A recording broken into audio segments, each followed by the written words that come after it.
I'm Jamie Latour, and this is the Gamer's Review of the Callisto Protocol. Who doesn't love the Dead Space franchise? Well, 2/3 of the Dead Space franchise anyway. And since there hasn't been one of those in forever, it makes sense for another studio to step up to the plate and make a game that invokes the spirit of Dead Space. Of course, it's kind of bad timing considering that there's an actual Dead Space remake coming out next month, but hey, it's the thought that counts. Unless that thought happens to be a very, very unoriginal thought. The story of the Callisto Protocol involves a space boy played by Josh Duhamel, who you might remember from the TV show Las Vegas. I think his character also showed up in a few episodes of Crossing Jordan. Man, mid to late 2000s TV was really boring. His ship gets attacked by space terrorists, and they crash land on the Jupiter moon, Callisto. Oh hey, that's where they got the title of the game from. He and another survivor from the ship named Danny are captured and imprisoned against their will by Deacon St. John from Days Gone. And from there, all the prisoners turn into like alien zombies, and there's blood everywhere, and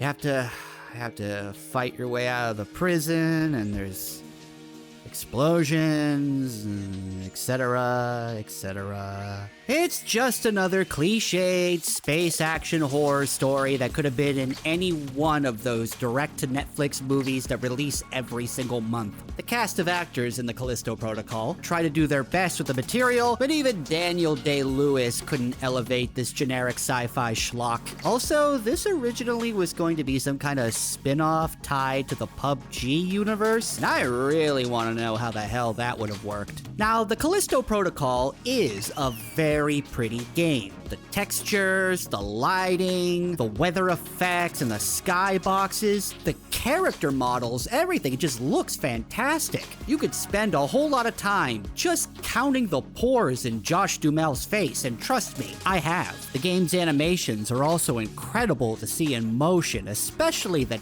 death animations, which are so gory and brutal that I don't even think I could show them on YouTube. So here's a picture of a quokka.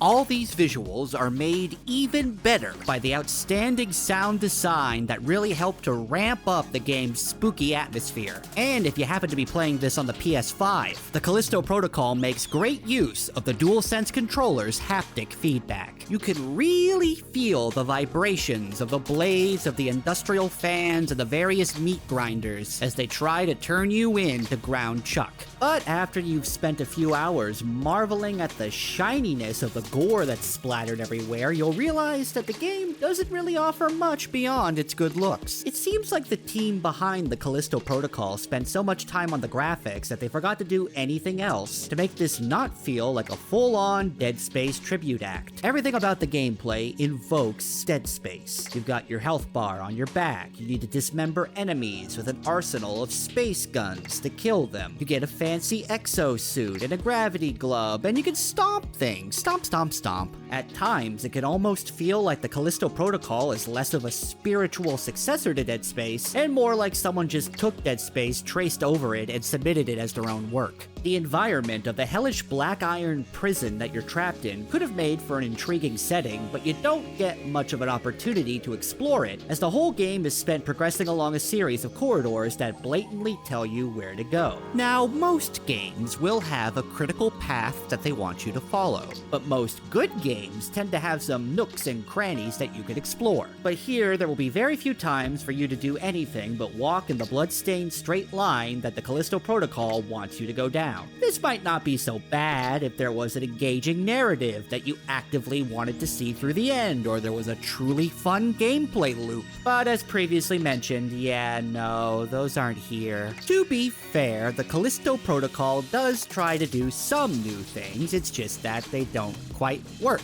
There's more melee combat here than there is in Dead Space, although it's rather repetitive. Using stealth is sometimes the best option to get through sections of the game to avoid being overwhelmed by enemies, but the stealth here is simplistic, and the enemy AI doesn't even notice when you're killing someone despite the loud-ass sound effects. There's also the cinematic action sequences that you would normally find in a game like Uncharted or the modern Tomb Raider titles. These are neat, the first time, but there's just too many moments where you can be insta-killed during them, which kinda saps the fun out of going down this stinky sewer water slide. There's just not too many reasons to want to play the Callisto Protocol. The gameplay is fine, but nothing special, it's depressingly linear, the story is cliched, and it doesn't offer anything to get excited about aside from the gorgeous gore and the delightful death animations that you'll get sick of after you watch them for the millionth time. If you're a long-time Dead Space fan and you're looking to scratch that Dead Space itch, then the Callisto Protocol might entertain you for a bit.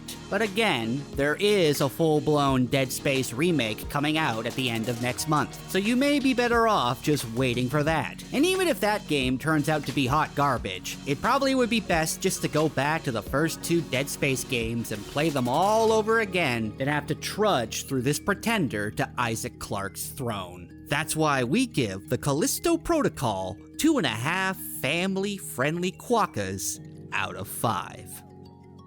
For more gaming news, reviews, and guides, check out thegamer.com. Thanks for watching, and we'll see you next time.